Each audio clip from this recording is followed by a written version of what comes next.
podrá recorrer los contenidos de este DVD con la ayuda de su mando a distancia.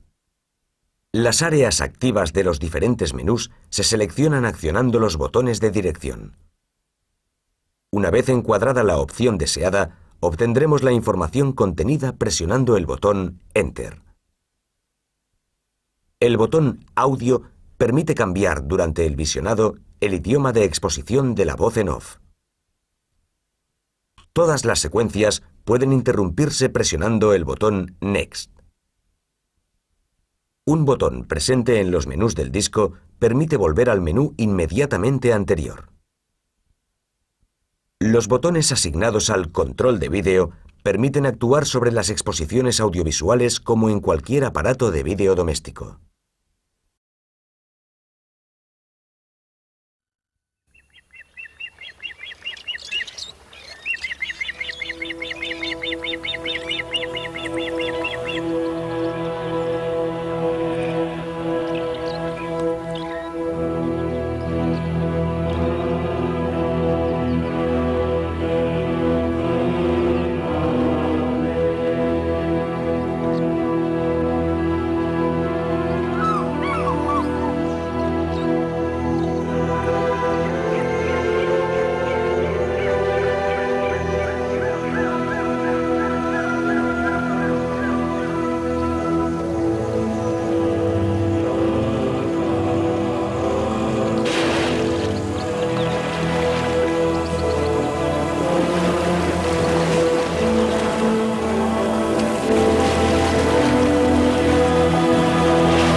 Las orillas del Nilo han estado pobladas desde los comienzos de la historia de la humanidad. En su lucha por sobrevivir, los primeros pobladores se enfrentaron a un mundo primitivo, misterioso e impredecible.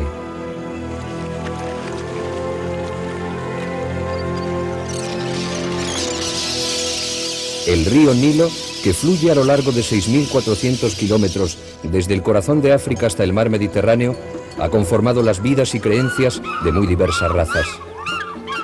Aún se pueden encontrar vestigios de antiguos modos de vida en las tierras altas de Etiopía, en los extensos terrenos pantanosos de Sudán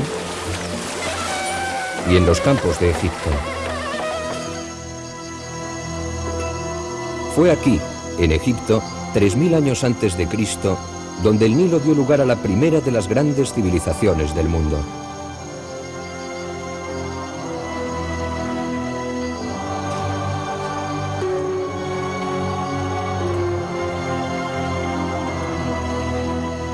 Hoy en día se sigue reconociendo el talento de los egipcios y sus ideas continúan alimentando nuestra imaginación.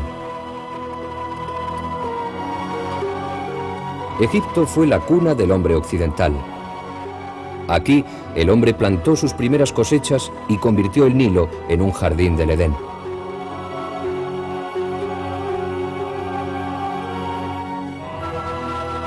Los antiguos egipcios inventaron la primera lengua escrita. La tallaron en piedra y conmemoraron sus creencias en monumentos que durarán para siempre.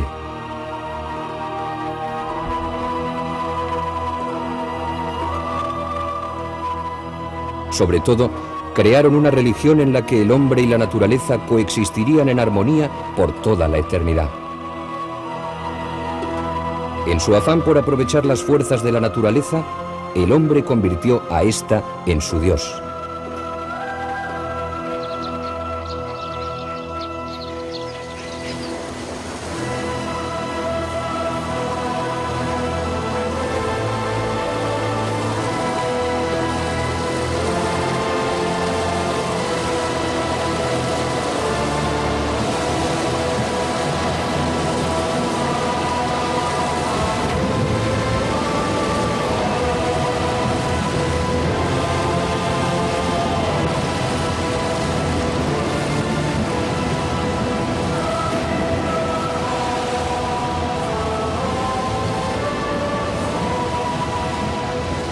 El Nilo, río de los dioses.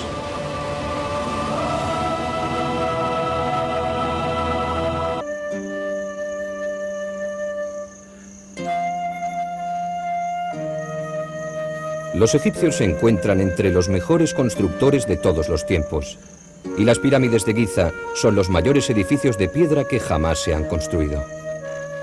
Es una creencia popular que los monumentos de los faraones fueron levantados por esclavos.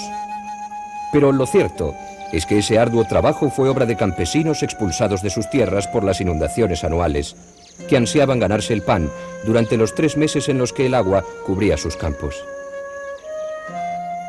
Fue el limo del Nilo lo que hizo que esto fuera posible. Es un milagro que se origina a 6.400 kilómetros corriente arriba en la cuna del río más largo del mundo. En realidad hay 2 Nilos. El Nilo azul nace en las tierras altas de Etiopía y el Nilo blanco en el lago Victoria, en África Central. Mientras que el Nilo azul suministraba la mayor parte del limo y el agua que llegaban a Egipto, el Nilo blanco entregaba el regalo de Hapi, el rico caldo de nutrientes que hacían que el suelo de Egipto fuera tan fértil. En el corazón del África tropical, el Valle del Nilo conserva el mismo aspecto que debió tener en Egipto en la época de los primeros faraones.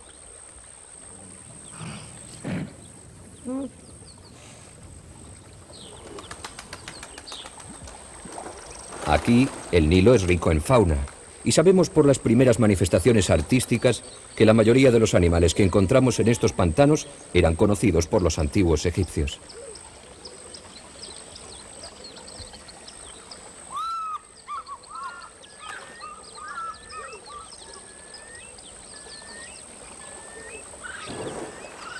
Hace miles de años, la caza y los cambios climáticos obligaron a muchos animales a abandonar Egipto.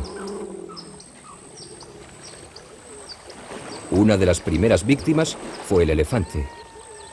En las dinastías más antiguas, hace casi 5.000 años, desaparecieron de Egipto al mismo tiempo el elefante, la jirafa y el rinoceronte.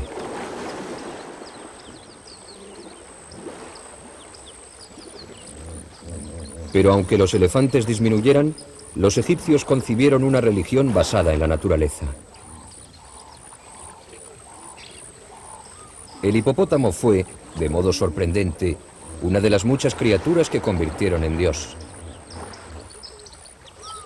La hembra, voluptuosa y maternal, representaba a Tagueret, la diosa de los nacimientos. Sin embargo, el hipopótamo también era una plaga que por la noche invadía los campos. El macho representaba a Seth, dios del caos.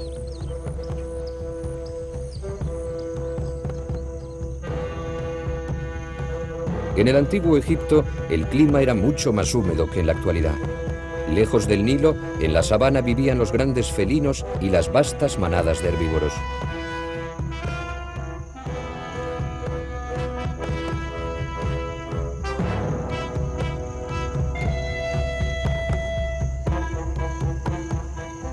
Por su capacidad para ver más allá del horizonte, la jirafa llegó a simbolizar la previsión para los egipcios.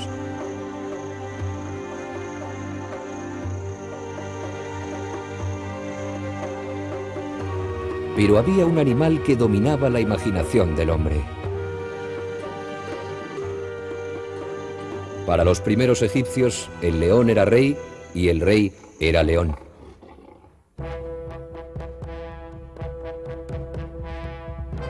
Tallas que datan del 3500 a.C.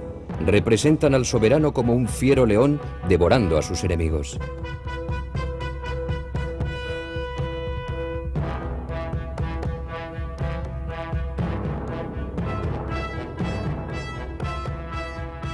Lazos, lanzas, trampas, arcos y flechas formaban parte de un armamento cada vez más sofisticado.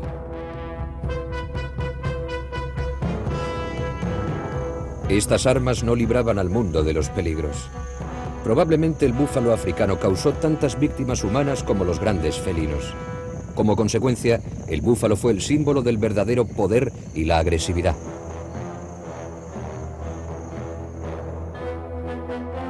Así es como aparece representado el rey Narmer en una talla ceremonial que representa el surgimiento de la primera nación de la tierra.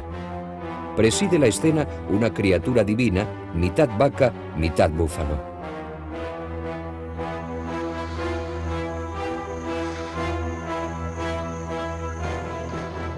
Narmer, rey del Alto Egipto, es un búfalo que derrumba las murallas de una ciudad hostil del delta y que aplasta al enemigo con sus pezuñas. Este es uno de los documentos más importantes de la historia de Egipto. Proclama la monarquía como forma de gobierno y, mediante el empleo de símbolos de animales y jeroglíficos, establece un código de expresión que perduraría durante 3.500 años. Horus, el dios halcón, que es otro símbolo para el rey, rige las tierras del delta conquistado donde crecen los papiros.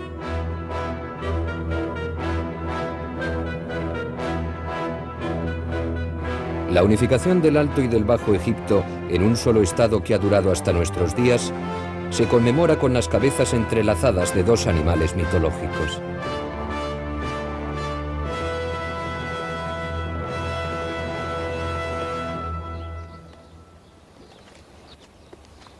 La transformación de Egipto en un reino asentado a partir de los diversos grupos de pastores nómadas fue consecuencia directa del clima y la geografía. Esta era una tierra fértil donde siempre lucía el sol, y los egipcios hicieron lo posible para convertirla en un paraíso terrenal. El Nilo proveía de comida en abundancia. La pesca era buena y las marismas rebosaban de patos y gansos. La prosperidad llegó de forma natural, como estos dátiles dulces. Todo Egipto esperaba con antelación esta infusión de vida. En primavera las lluvias del monzón empapan la tierra y hacen crecer los ríos. El agua cargada de cieno está ahora en su nivel más alto. Las cataratas Tisisat, en el nacimiento del Nilo Azul, han alcanzado su máximo caudal.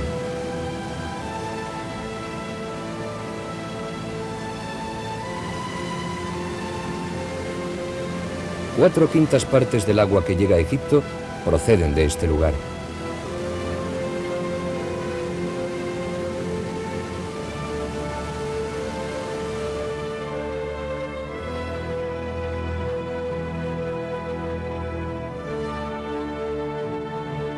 Por fin, las aguas cenagosas del Nilo Azul se juntan con las aguas ricas en nutrientes del Nilo Blanco. Juntas fluyen hasta Egipto, y el río discurre a un ritmo más lento, depositando el limo a su paso. Hasta hace 100 años, las crecidas aguas inundaban todo el valle, lo que obligaba a personas y animales a desplazarse a tierras más altas. Todos los años el dios Hapi traía su regalo, que cubría toda la llanura, devolviéndole la vida otra vez.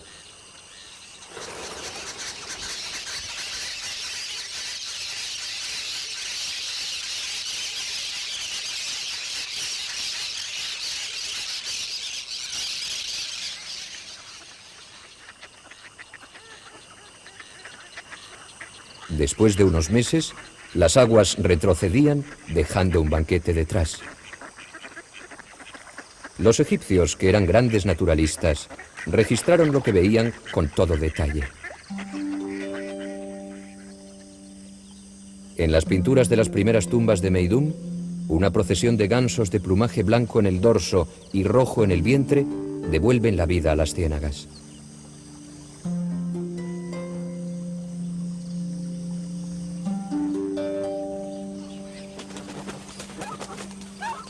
Pero no hay criatura mejor adaptada para alimentarse en los pantanos que el sagrado ibis. Introduce profundamente en el lodo su pico largo y curvado, atrapando hasta la presa más escurridiza. Su inteligencia llegó a preservarse en Thoth, dios de la sabiduría. El ave sigue viviendo en las paredes de innumerables templos, guiando los golpes de cincel del escriba. Aquí, presidiendo junto al árbol de la vida, escribe el nombre del faraón en una hoja. Hasta que no lo hace, el faraón no existe. Tal es el poder de las palabras.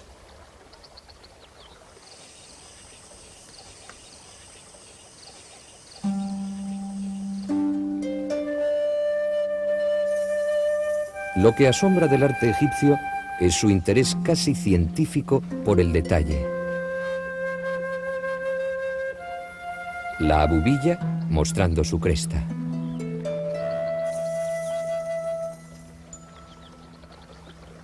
La polla de agua escondiéndose entre los lirios. El martín pescador moteado revoloteando sobre el río.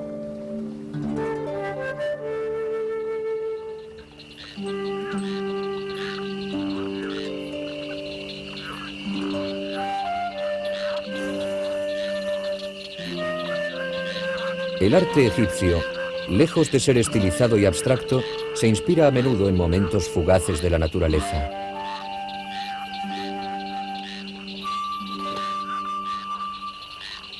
Se buscaba captar la naturaleza con una fiabilidad tal que los animales pudieran acompañar al muerto en la otra vida.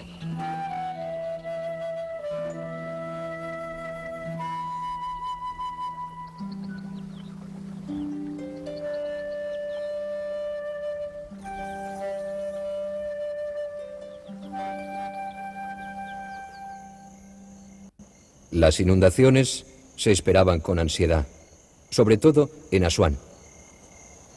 Aquí, los egipcios empezaron a medir la crecida anual del río empleando un método llamado nilómetro. En un buen año, el río superaba en 823 centímetros su nivel invernal. 90 centímetros más y el agua destruía las aldeas. 90 centímetros menos y el pueblo moría de hambre. Hasta que las presas se construyeron, este indicador era el método empleado para medir el nivel de las aguas. A su lado, una medida mucho más antigua de tiempos faraónicos.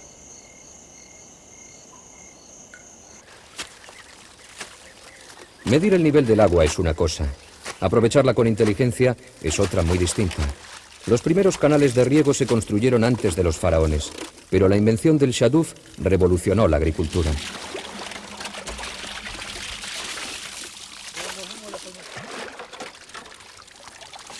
Con un canal para el agua en un lado y un medidor de lodo en el otro, el shaduf condujo a un notable aumento de las tierras de regadío. Los egipcios crearon su civilización con la riqueza generada por el grano. La tierra producía no solo el alimento. El lino se cultivaba y se tejía en hilo fino para hacer prendas suaves y ligeras.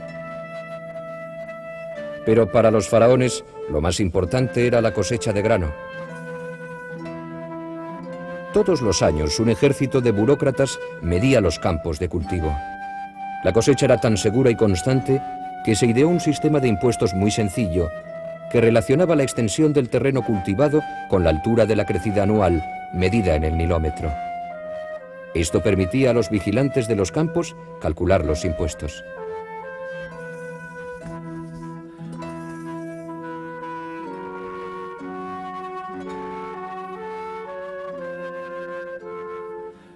Los granjeros también cotizaban por su ganado. Las tallas en la tumba de un noble representan un recuento de reses en una gran propiedad. Los granjeros conducen sus rebaños ante los ojos redondos y brillantes del inspector de impuestos.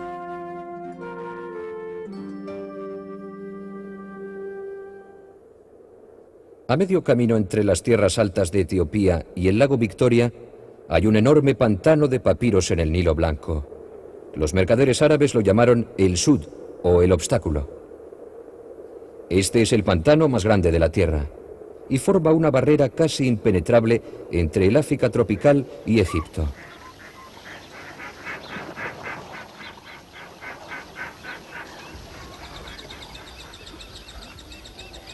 El Sud es el hogar de los Nuer, un pueblo que vive totalmente dedicado al ganado. Sin los Nuer, el ganado no sobreviviría aquí, y sin el ganado, tampoco lo harían los Nuer.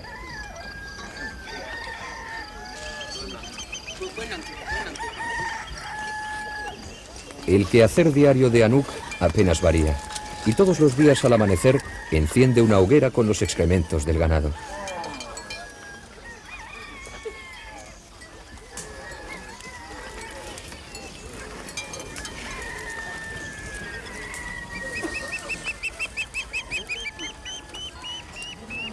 Los Nuer no tienen un domicilio fijo. Cuando el Nilo crece, se retiran con su ganado a las tierras altas. Cuando las aguas retroceden, vuelven a instalarse en las zonas pantanosas. Los Nuer han elegido sin duda un lugar muy duro para vivir. Aquí los cocodrilos son peligrosos, pero los principales enemigos de los Nuer son los mosquitos. El sud está infestado de mosquitos de la malaria y de moscas tsetse.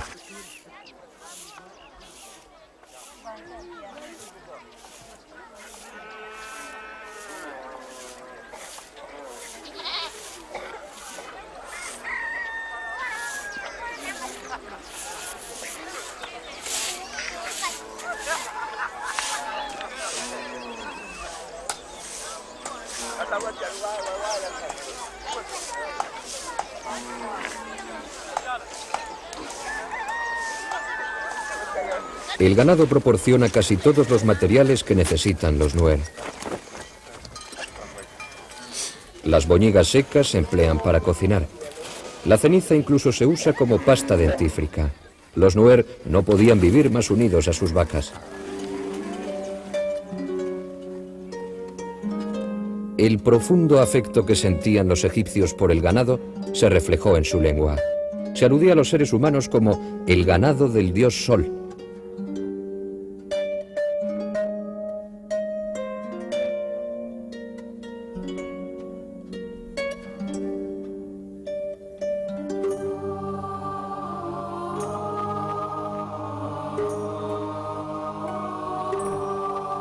La diosa vaca, Hathor, era la madre simbólica del faraón. Los gobernantes de Egipto eran amamantados con su leche divina, y ella daba protección a los faraones y a sus cementerios reales a orillas del Nilo.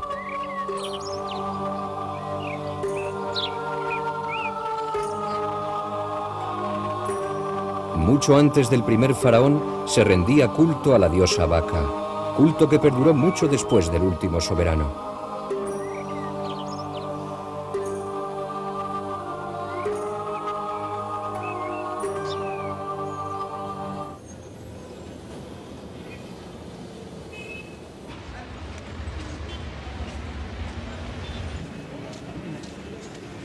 En la vieja ciudad del Cairo hay mezquitas en casi todas las esquinas.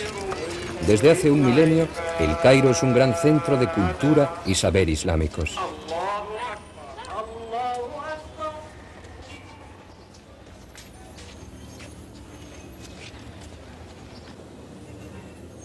En la actualidad hay más de 15 millones de musulmanes en Egipto, pero también hay una población de alrededor de 7 millones de cristianos. La mayor parte pertenece a la iglesia copta.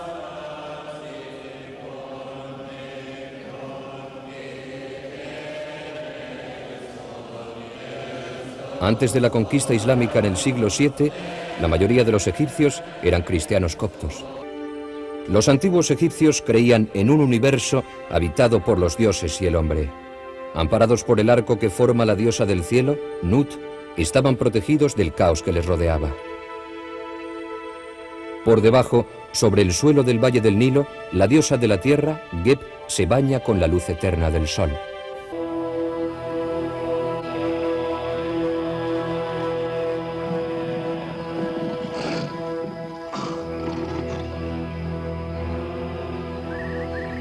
El sol era la deidad suprema, la fuente de la vida para los dioses y los hombres. Cada amanecer constituía una representación del momento original de la creación, cuando todo se sometía al sol en su viaje por el cielo.